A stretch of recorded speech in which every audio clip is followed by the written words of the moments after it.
రాజ్యాంగంలోని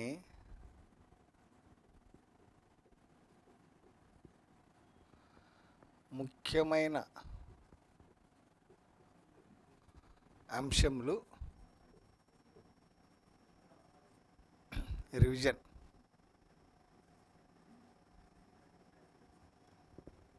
ముఖ్యమైన అంశాలు రివిజన్. రాజ్యాంగం ప్రకారం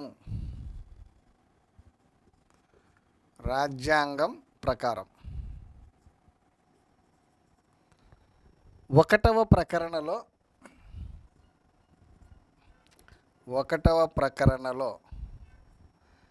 మన దేశానికి గల పేరు.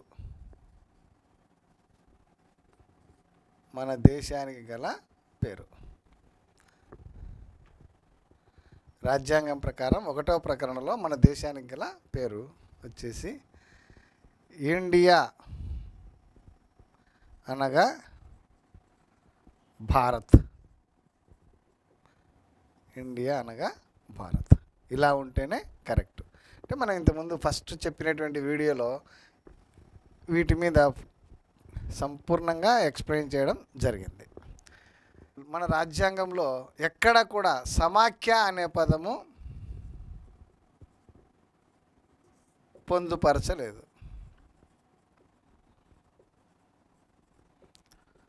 సమాఖ్యకు బదులుగా వాడినటువంటి పదము యూనియన్. సమాఖ్యకు బదులుగా వాడినటువంటి పదము యూనియన్.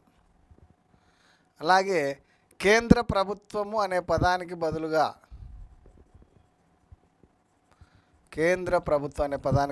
వాడినటువంటి పదము కూడా యూనియన్.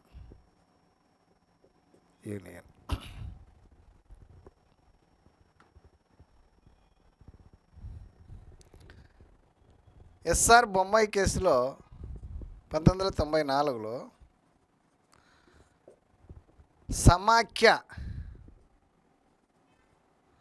అనే పదము భారత రాజ్యాంగ మౌలిక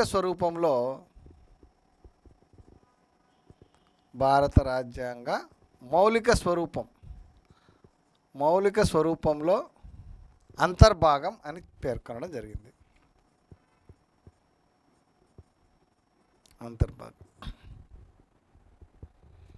అంతర్భాగం అని పేర్కొనడం జరిగింది.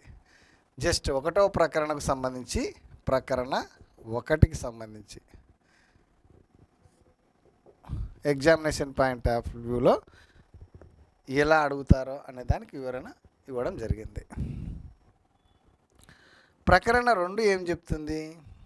2వ ప్రకరణ భారత భూభాగానికి సంబంధించిన విషయాలన్నింటిపైన నిర్ణయం తీసుకునేటువంటి అధికారం ఎవరికి ఉంటుందంటే పార్లమెంటుకు ఉంటుంది. పార్లమెంటు 2 రకాలైనటువంటి నిర్ణయాలను తీసుకుంటుంది. ఒకటి అంతర్గత నిర్ణయం, 2 బహిర్గత నిర్ణయం. అంతర్గత నిర్ణయము, బహిర్గత నిర్ణయం.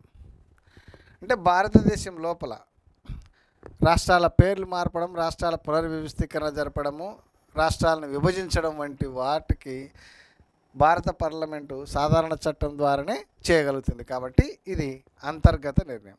అలా కాకుండా మన దేశ భూభాగాలను ఇతరులకు బదిలీ చేయడము, ఇతర దేశాల భూభాగాలను మన దేశంలో కలుపుకోవడం వంటి వాటికి పార్లమెంటు రాజ్యాంగ సవరణ ద్వారా మాత్రమే చేయగలుగుతుంది. దీనినే బహిర్గత నిర్ణయం అంటారు. అంటే మన దేశ భూభాగాలను ఇతరులకు బదిలీ చేయాలన్నా, ఇతర దేశాల యొక్క భూభాగాలను మన దేశంలో కలుపుకోవాలన్నా కూడా రాజ్యాంగ సవరణ ద్వారా మాత్రమే చేయడానికి వీలు కలుగుతుంది. ఇది బహిర్గత నిర్ణయం, అది అంతర్గత నిర్ణయం. 9వ రాజ్యాంగ సవరణ ద్వారా 9వ రాజ్యాంగ సవరణ. ఈ 9వ రాజ్యాంగ సవరణ ద్వారా బేరుబారి ప్రాంతం ఈ బేరుబారి ప్రాంతాన్ని పాకిస్తాన్కు బదిలీ చేసినారు. పాకిస్తాన్కి చెందినటువంటి కూచ్ బిహార్ దీవులను భారతదేశానికి బదిలీ చేసినారు. భారత్కు అంటే ఇది బహిర్గత నిర్ణయం. మన దేశ భూభాగాలను ఇతరులకు ఇవ్వాలన్నా, ఇతర దేశ భూభాగాలు మన దేశంలో కలుపుకోవాలంటే రాజ్యాంగం. 9వ రాజ్యాంగ సవరణ ద్వారా ఇదైంది. అట్లాగే 36వ రాజ్యాంగ సవరణ ద్వారా 36వ రాజ్యాంగ సవరణ చట్టం సిక్కింను భారతదేశంలో కలుపుకోవడం జరిగింది. అలాగే 100వ రాజ్యాంగ సవరణ, 100వ రాజ్యాంగ సవరణ. ఈ 100వ రాజ్యాంగ సవరణ ద్వారా మన దేశానికి చెందినటువంటి భూభాగాలను కొంత బంగ్లాదేశ్కి ఇచ్చినారు.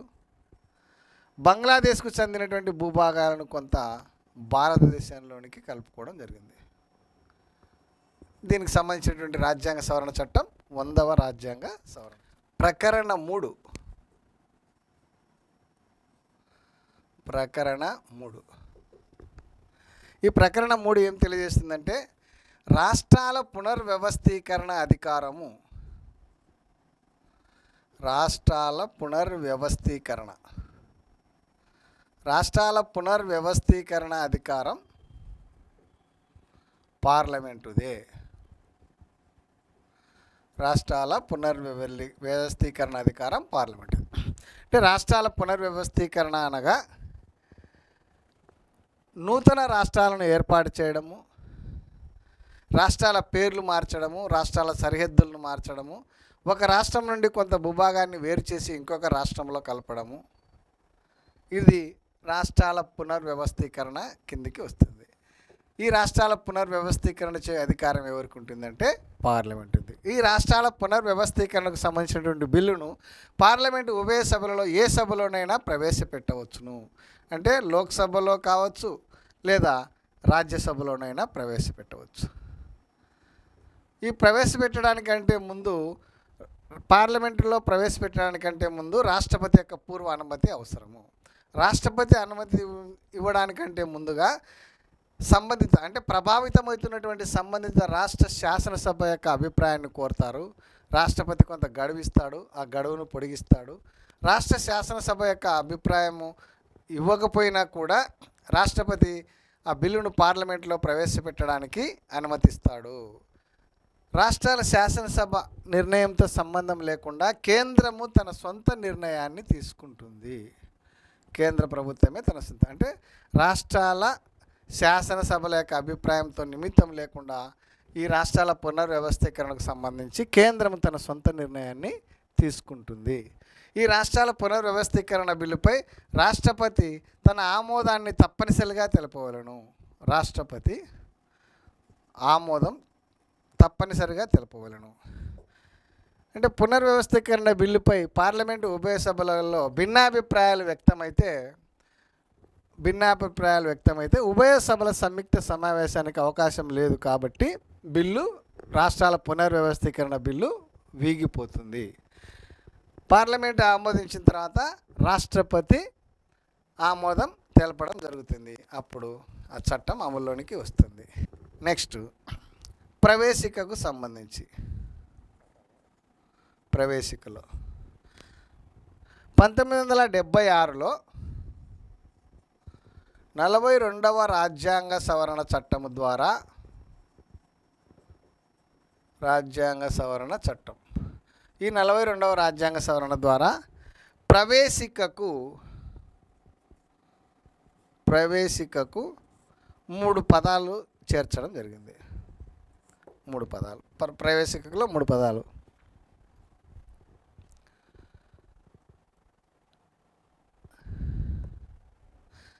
అవి 3 పదాలు, ప్రవేశికకు 3 పదాలు. ఏ రాజ్యాంగ సవరణ? 42వ రాజ్యాంగ సవరణ ద్వారా. ఇంటిగ్రిటీ, సమగ్రత.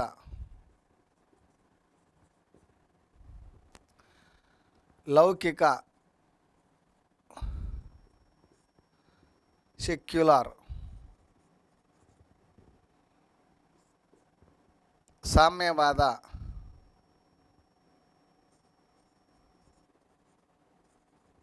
సోషలిస్ట్. సోషలిస్ట్, సెక్యులర్, ఇంటిగ్రిటీ అనే ఈ 3 పదాలను చేర్చడం జరిగింది. ఈ పాయింట్ మీద చాలాసార్లు బిట్లు అడిగేటువంటి అవకాశాలు ఉన్నాయి, అడిగిన సందర్భాలు ఉన్నాయి. అంటే ఏ రాజ్యాంగ సవరణ ద్వారా ఈ పదాలు, అంటే రాజ్యాంగం అమల్లోనికి వచ్చేసరికి ప్రవేశికలో ఈ పదాలు లేవు. ప్రవేశికలో ఈ పదాలు మామూలుగా ప్రవేశికలో ఉండే పొందుపరచబడినటువంటి పదాలు ఏంది? సర్వసత్తాక, సామ్యవాద, లౌకిక, ప్రజాస్వామిక, గణతంత్ర రాజ్యం. అయితే ఇందులో రాజ్యాంగం అమల్లోనికి వచ్చేసరికి ఈ 3 పదాలు సమగ్రత అనేటువంటి పదాలు లేవు. సర్వసత్తాక, సామ్యవాద, లౌకిక, ప్రజాస్వామిక, గణతంత్ర రాజ్యం అని ప్రవేశికలో పేర్కొనడం జరిగింది. ఓకే, నెక్స్ట్ రెండవ భాగం. ఈ రెండవ భాగం దేనికి సంబంధించినటువంటిది అంటే పౌరసత్వానికి సంబంధించినటువంటి అంశం. పౌరసత్వం భాగం 2 ప్రకరణలు వచ్చేసి 5 నుండి 11 వరకు ఉండేటువంటి ప్రకరణలు పౌరసత్వం గురించి వివరిస్తాయి. మన దేశం అవలంబిస్తున్నటువంటి పౌరసత్వం ఏమిటి అంటే ఏక పౌరసత్వం.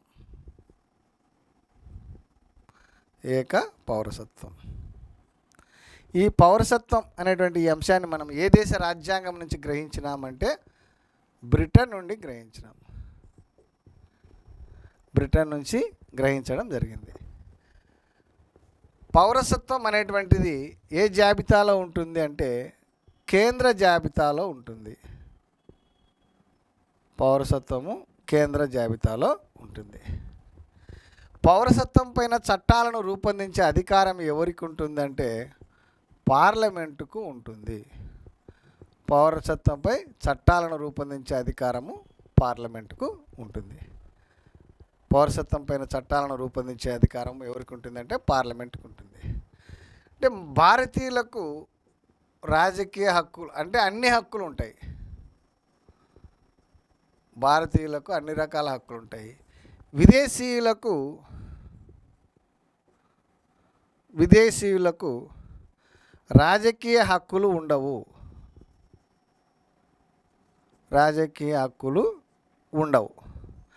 ఈ రాజకీయ హక్కులతో పాటు ప్రకరణలు 15, 16, 19, 29, 30 ప్రకరణలలో పేర్కొన్నటువంటి ప్రాథమిక హక్కులు కూడా వర్తించవు.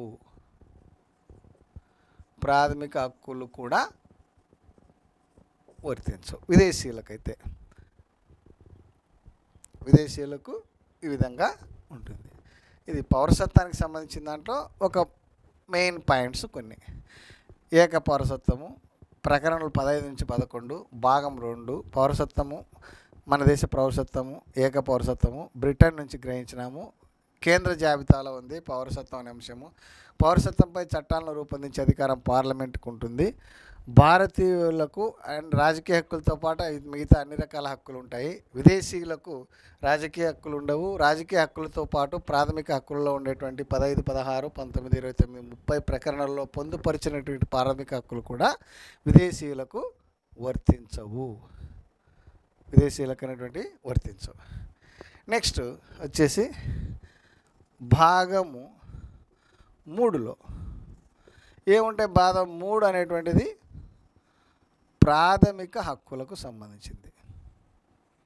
భాగం 3 వచ్చేసి ప్రాథమిక హక్కులు. ప్రాథమిక హక్కులను మనం ఏ దేశ రాజ్యాంగం నుంచి గ్రహించినామంటే అమెరికా రాజ్యాంగం నుంచి గ్రహించినాం. ప్రాథమిక హక్కులను అమెరికా రాజ్యాంగం నుండి గ్రహించడం జరిగింది. ప్రకరణలు వచ్చేసి ప్రాథమిక హక్కులకు సంబంధించినటువంటి ప్రకరణలు 12 నుంచి 35 వరకు ఉన్నటువంటి ప్రకరణలు ప్రాథమిక హక్కులను గురించి వివరించడం జరుగుతుంది. ఈ ప్రాథమిక హక్కులలో మనకు రాజ్యాంగం అమల్లోనికి వచ్చేలకు 7 రకాల ప్రాథమిక హక్కులు కలవు. 7 రకాల ప్రాథమిక హక్కులు కలవు. ప్రస్తుతము 6 రకాల ప్రాథమిక హక్కులు కలవు. 6 రకాల ప్రాథమిక హక్కులు ఉన్నాయి. అయితే 1978లో 42వ రాజ్యాంగ సవరణ ద్వారా 1978లో 42వ రాజ్యాంగ సవరణ ద్వారా ఆస్తి హక్కును ప్రాథమిక హక్కుల జాబితా నుండి తీసివేయడం జరిగింది. అంటే 3వ భాగంలో నుంచి తొలగించినారు. 3వ భాగం నుంచి తొలగించినారు. తర్వాత ఆస్తి హక్కుకు ఈ ఆస్తి హక్కు అనేటువంటిది తర్వాత చట్టబద్ధమైన హక్కు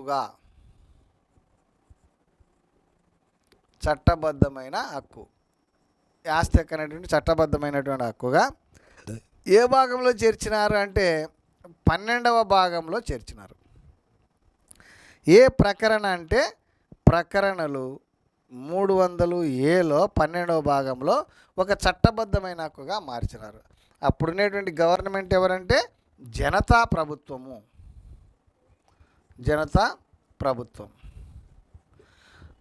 ఎన్నవ రాజ్యాంగ సవరణ అంటే 44వ రాజ్యాంగ సవరణ చట్టం. 44వ రాజ్యాంగ సవరణ చట్టం ద్వారా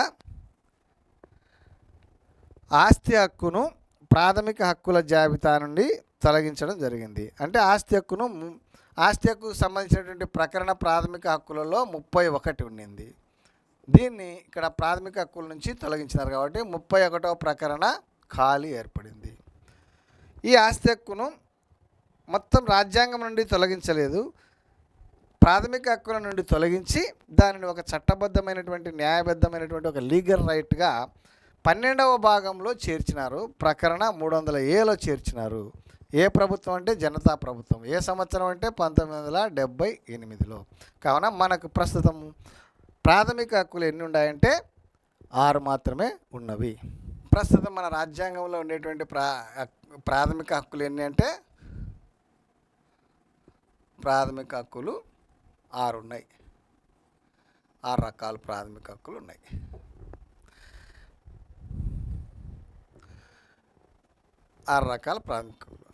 ప్రకరణ 32 ఏమిటంటే రాజ్యాంగ పరిహారపు హక్కు.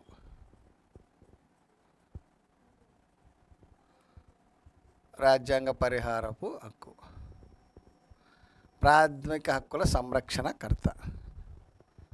రాజ్యాంగ పరిహారకు మనకు ఉన్నటువంటి 6 రకాల ప్రాథమిక హక్కులకు అంటే ప్రాథమిక హక్కులు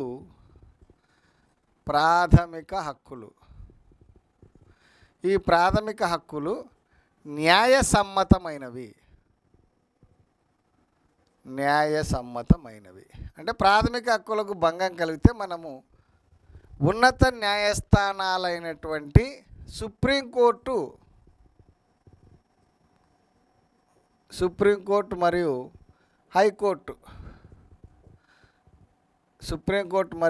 హైకోర్టుకు వెళ్ళి మనం కోల్పోయినటువంటి ప్రాథమిక హక్కులను తిరిగి పొందవచ్చును. ఈ కోల్పోయినటువంటి ప్రాథమిక హక్కులను సుప్రీంకోర్టుకు పోవాలి అంటే ప్రకరణ 32 ద్వారా పోవాలి. హైకోర్టుకు పోవాలి అంటే ప్రకరణ 226. సుప్రీంకోర్టుకి అయితే మనకు ప్రాథమిక హక్కులు భంగం కలిగినాయని మనం ఉన్నత న్యాయస్థానాలను సంప్రదిస్తే ఉన్నత న్యాయస్థానాలు ఏం చేస్తాయంటే రిట్లను జారీ చేస్తాయి. అంటే పౌరులు కోల్పోయినటువంటి ప్రాథమిక హక్కులను తిరిగి పొందడం కోసము ఉన్నత న్యాయస్థానాలైనటువంటి సుప్రీంకోర్టు, హైకోర్టు రిట్లను జారీ చేస్తాయి. ఈ రిట్లు 5 రకాలని మనం ఎక్స్ప్లెయిన్ చేయడం జరిగింది. 5 రకాలు. ఆ 5 రకాలు ఏంటివి అంటే చెప్పినాం. Habeas corpus, mandamus,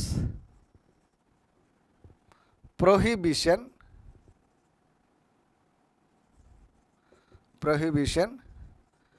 certiorari, quo warranto అని 5 రకాల రిట్లను జారీ చేస్తాయి. 5 రకాల రిట్లు. ఈ రిట్లు జారీ చేసేటువంటి విషయంలో వీటికి సంబంధంగా ఎన్నో వీడియోలు సంపూర్ణంగా వివరించడం జరిగింది. రిట్లు 5 రకాలు. రిట్లు 5 రకాలు. ఈ రిట్లను జారీ చేసేటువంటి అధికారం, రిట్లు జారీ చేయు అధికారము. రిట్లు జారీ చేయు అధికారం. ఈ రిట్లు జారీ అధికారం అనేటువంటిది సుప్రీంకోర్టు కన్నా హైకోర్టుకు ఎక్కువ. రిట్లు జారీ చేసే విషయంలో సుప్రీంకోర్టు కంటే ఎక్కువ. అధికార పరిధి రిట్లు జారీ చేసే విషయంలో అధికార పరిధి వచ్చేసి సుప్రీంకోర్టు కన్నా హైకోర్టుకి ఎక్కువ. రిట్లు జారీ చేసే విషయంలో భౌగోళిక పరిధి వచ్చేసి సుప్రీంకోర్టుకు హైకోర్టు కంటే ఎక్కువ. హైకోర్టు కన్నా ఎక్కువ. సుప్రీంకోర్టుకు హైకోర్టు కన్నా ఎక్కువ. భౌగోళిక పరిధి వచ్చేసి సుప్రీంకోర్టుకే హైకోర్టు కన్నా ఎక్కువగా ఉంటుంది. అధికారిక పరిధి వచ్చేసి సుప్రీంకోర్టు కన్నా హైకోర్టుకు ఎక్కువగా ఉంటుంది. ఇది ప్రాథమిక హక్కులకు భంగం కలిగితే మనము ఈ ప్రకరణ 32 ద్వారా సుప్రీంకోర్టుకు, ప్రకరణ 226 ద్వారా హైకోర్టుకు వెళ్ళి పౌరులు కోల్పోయినటువంటి ప్రాథమిక హక్కులను తిరిగి పొందడానికి వీలు ఉంటుంది. వీటిలో ఎక్స్ప్లెయిన్ చేయడం జరిగింది. Habeas corpus, mandamus, prohibition, certiorari, quo warranto 2-3 వీడియోలు వీటి గురించి చాలా క్లుప్తంగా వివరించడం జరిగింది. నెక్స్ట్ 4వ భాగం దేనికి సంబంధించినటువంటిదంటే ఆదేశిక సూత్రాలు. అంటే directive principles of state policy.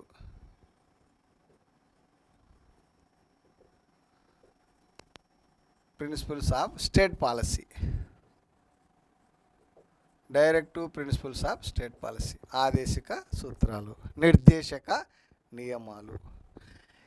ఎన్నో భాగంలో ఉండే 4వ భాగం. ప్రకరణలు వచ్చి 36 to 51 వరకు గల ప్రకరణలు ఆదేశిక సూత్రాలకు సంబంధించినటువంటి అంశములు.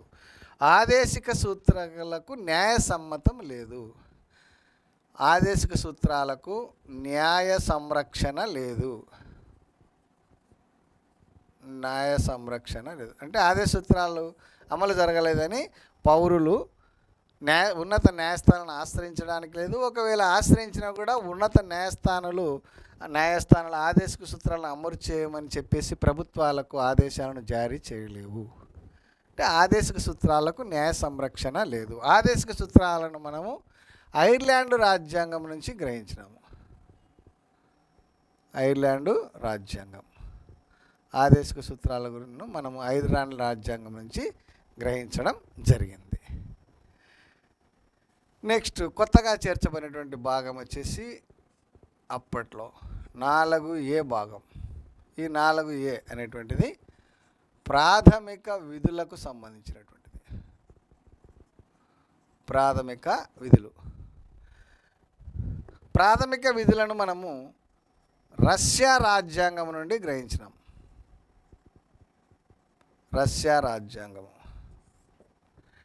ఈ ప్రాథమిక విధులు అనేటువంటివి ప్రకరణలో ఏ ప్రకరణలో పొందుపరచడం జరిగిందంటే 51Aలో పొందుపరచడం జరిగింది. ప్రాథమిక విధులు రాజ్యాంగం అమలులోనికి వచ్చేసరికి అంటే 1950 జనవరి 26 నాటికి రాజ్యాంగంలో ప్రాథమిక విధులు లేవు. అప్పుడు తర్వాత 1976లో సర్దార్ స్వరణ్ సింగ్ కమిటీ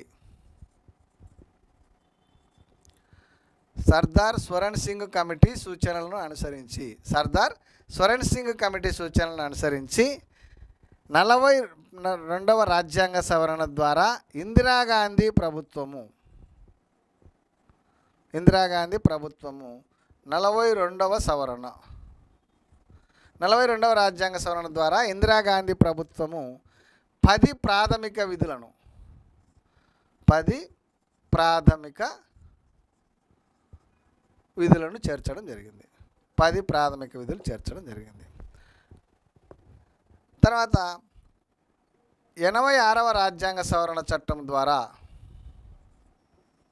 86వ రాజ్యాంగ సవరణ చట్టం 86వ రాజ్యాంగ సవరణ చట్టం ద్వారా 2002లో 11వ ప్రాథమిక విధిని చేర్చడం జరిగింది. అంటే ప్రస్తుతము ప్రాథమిక విధులు వచ్చేసి 11.